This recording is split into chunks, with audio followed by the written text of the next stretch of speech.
Il était une fois, dans les grandes plaines de la savane africaine, un village où la chasse était l'honneur suprême. Là-bas, un homme pouvait rater un mariage, oublier une dette ou perdre une chèvre. Mais s'il rentrait sans gibier après une journée en brousse, il devenait la risée du village. Dans ce village vivaient 3 hommes qui avaient un point commun. Ils n'avaient jamais réussi à attraper quoi que ce soit. Le premier s'appelait Kondo. Grand, large d'épaules, la barbe fournie, mais aussi aveugle qu'un caméléon sous la pluie. Il croyait que la chasse, c'était surtout une question d'intimidation. Un jour, il avait crié si fort en voyant une antilope que l'animal avait fui, et ses camarades aussi. Il revint au village avec une lance tordue et une branche d'acacia. Le deuxième s'appelait Moussa. Il avait toutes les qualités d'un bon chasseur, sauf le courage. Dès qu'un buisson bougeait, il pensait que c'était un lion. Il passait plus de temps à grimper aux arbres qu'à viser quoi que ce soit. Quand il revenait, c'était avec des feuilles, des histoires, et parfois des piqûres d'abeilles. Le troisième, Ousmane, était sans doute le plus original. Il était convaincu que les animaux étaient ses amis et qu'il valait mieux les convaincre que les poursuivre. Il tentait de négocier avec les oiseaux et de raisonner les phacochères. Une fois, il avait invité un singe à partager une banane et s'était fait gifler. Ces 3-là, après plusieurs humiliations, furent convoqués par le vieux chef du village. Il les regarda longuement et dit « Vous ne servez à rien ici. Allez voir ailleurs si vos flèches sont plus utiles. » Ils furent chassés le même jour. Leurs chemins se croisèrent au croisement d'un sentier poussiéreux, là où la savane s'ouvre sur une grande étendue parsemée de baobabs. Kondo arriva le premier. Il s'assit à l'ombre, fatigué.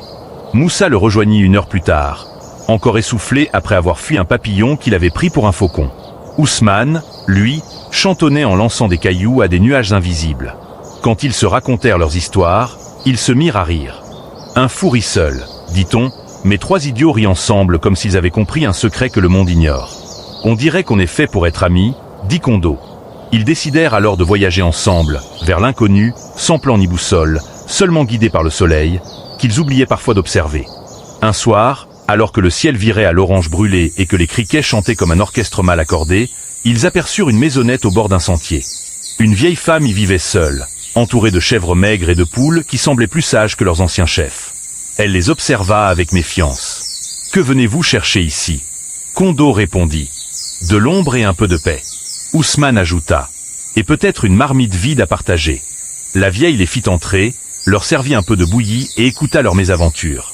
Elle éclata de rire. « Vous êtes vraiment les idiots les plus sincères que j'ai jamais rencontrés.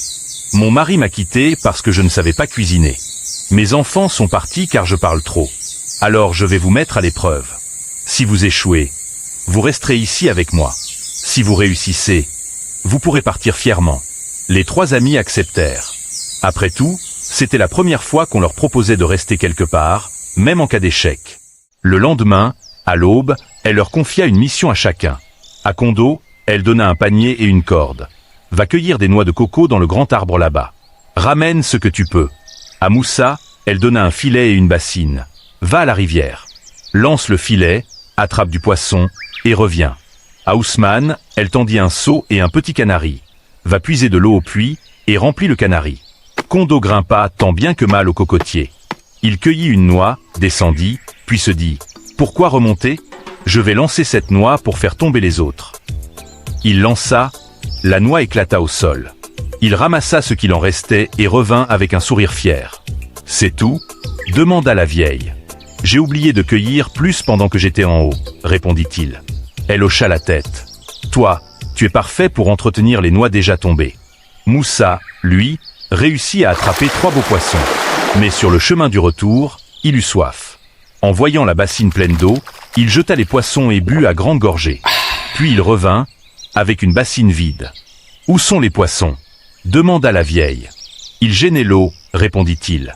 Elle soupira. « Toi, tu es né pour vider ce que les autres remplissent. » Mais le dernier, Ousmane, ne rentrait toujours pas. Inquiète, la vieille s'approcha du puits. Une voix étouffée l'appela. « Eh oh, je suis en bas. » Elle regarda dans le puits et vit Ousmane, trempé. « Que fais-tu là ?» Le seau ne voulait pas descendre. Alors j'ai pris sa place. Elle l'aida à remonter, trempée elle aussi. « Toi, tu es fait pour les choses profondes, même si tu n'en remontes rien. » Le soir venu, les 3 amis s'étaient lavés, avaient mangé et riaient autour du feu. La vieille, les regardant tous les 3, déclara « Vous êtes aussi bizarre que moi. Alors restez ici. Cette maison n'a jamais été aussi vivante. Et c'est ainsi que les 3 chasseurs sans gibier devinrent les 3 gardiens de la maison de la vieille femme. Ils ne chassaient plus, mais au moins, ils étaient enfin utiles quelque part. Si cette histoire t'a fait sourire, alors n'oublie pas de liker, de t'abonner à la chaîne et d'activer la cloche pour ne pas manquer nos prochaines aventures. Ici, chaque conte te ramène au cœur de l'Afrique, là où les histoires sont plus vraies que la réalité. Merci d'avoir écouté, et à très bientôt sur Air Afrique.